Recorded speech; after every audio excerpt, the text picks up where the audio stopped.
বিভিন্ন ধর্ম মতাদর্শী যারা শুনছেন সবার প্রতি আন্তরিক কৃতজ্ঞতা। বিপিএল এ যা ঘটছে যা হচ্ছে, যেভাবে বিপিএল পরিচালিত হচ্ছে, শুধু দলগুলো না, বাংলাদেশ ক্রিকেট বোর্ড বিপিএল পরিচালনার ক্ষেত্রে যেই ধরনের নিয়মের ব্যত্যয় ঘটাচ্ছে, কনফ্লিক্ট অফ ইন্টারেস্টকে অনেক বেশি উৎসাহিত করছে এবং সেই উৎসাহদাতাদের যে জায়গাটা রয়েছে সেখানটায় ক্রিকেট বোর্ডের শীর্ষকর্তারা যখন কোনো না কোনোভাবে জেনে না জেনে জড়িয়ে যান, সেটা আসলে দুঃখজনক। বাংলাদেশ ক্রিকেট বোর্ড বিপিএল পরিচালনার জন্য একটা কমিটি করেছে এবং সেই কমিটির নাম দেওয়া হয়েছে বিপিএল T20 2025 ম্যানেজমেন্ট কমিটি। আপনারা নিশ্চয়ই সেটার গ্রাফিক্স দেখছেন এই মুহূর্তে আমার এই ভিডিওর। সেই কমিটির প্রধান করা হয়েছে আমার প্রিয় ভাই আকরাম খানকে, তিনি সেখানকার কনভেনার। খুব ভালো কথা।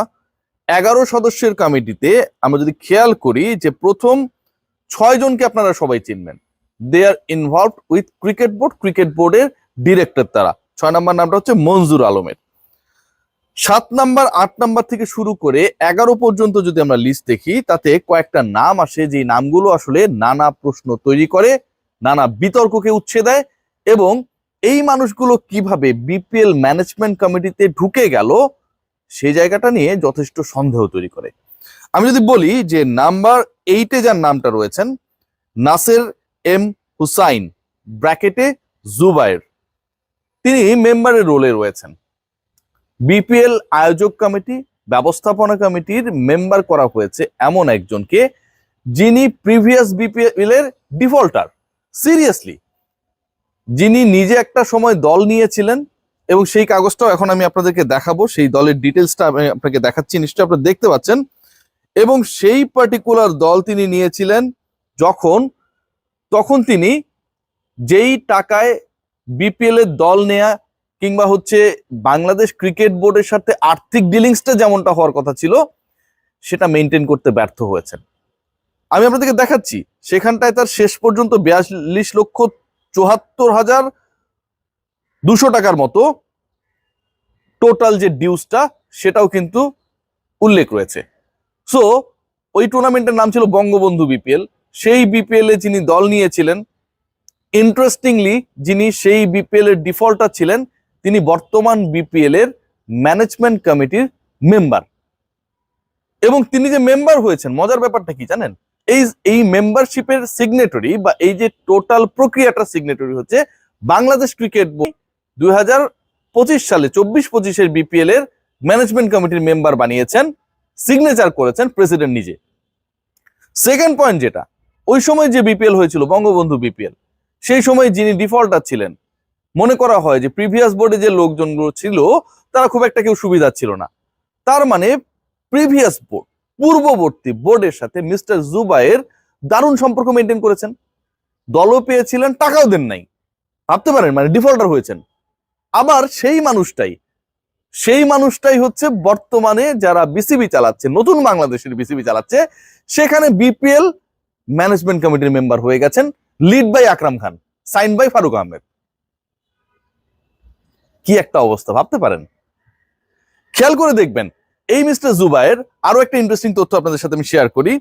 তিনি বর্তমানে যে দলটা রয়েছে সিলেক্ট স্ট্রাইকার্স, সেখানটায় আমার কাছে যে তথ্য রয়েছে 70 লাখ প্লাস টাকা ইনভেস্ট করেছেন।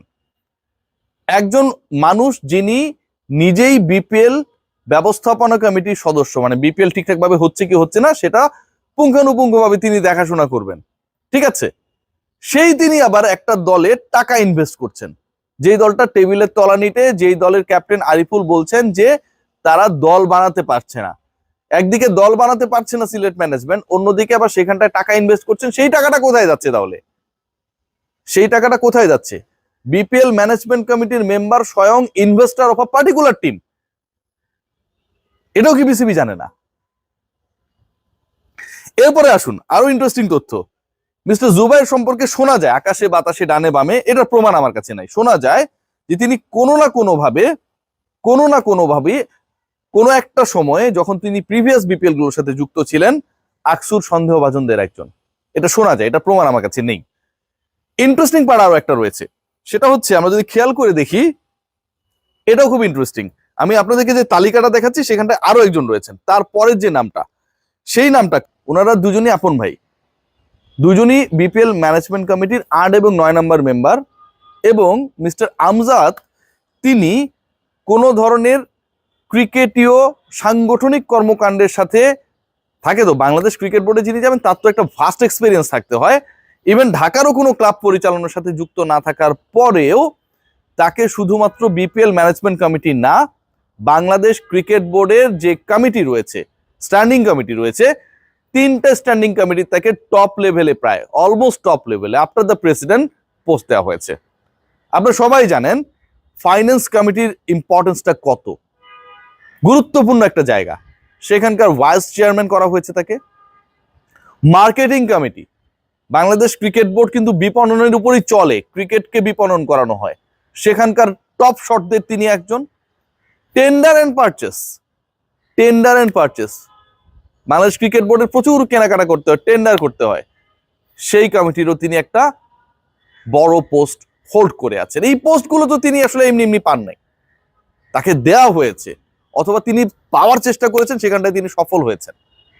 ভাবা যায় যিনি অন্তত ঢাকার ক্লাব পরিচালনার সাথেও জড়িত না, নারায়ণগঞ্জের কোন একটা ক্লাবের সাথে তিনি রাইট নাও জড়িত, এবং সেই পার্টিকুলার ক্লাবের সাথে যুক্ত হয়েছেন তিনি কিছুদিন আগে, তিনি বাংলাদেশ ক্রিকেট বোর্ডের 3টে স্ট্যান্ডিং কমিটির গুরুত্বপূর্ণ জায়গায়, ভাইস প্রেসিডেন্সির মতো জায়গায় তো রয়েছেনই, একই সাথে বিপিএল ম্যানেজমেন্ট কমিটির আরেকজন মেম্বার, এবং তার ভাই মিস্টার জুবায়ের, যিনি প্রিভিয়াস বিপিএল এর ডিফল্টার হবার পরেও বিপিএল ম্যানেজমেন্ট কমিটির মেম্বার শুধু না, বর্তমান বিপিএল এ অংশগ্রহণকারী একটা দলের ইনভেস্টরও। এই কনফ্লিক্ট অফ ইন্টারেস্ট গুলো নিয়ে কথা বলার বাংলাদেশ ক্রিকেট বোর্ডে কি কেউ নেই? একটু পরে সভা, নিশ্চয়ই সবাই মুখে কুলু বেটে থাকবেন, আসল কথা কেউ বলেন না আপনারা।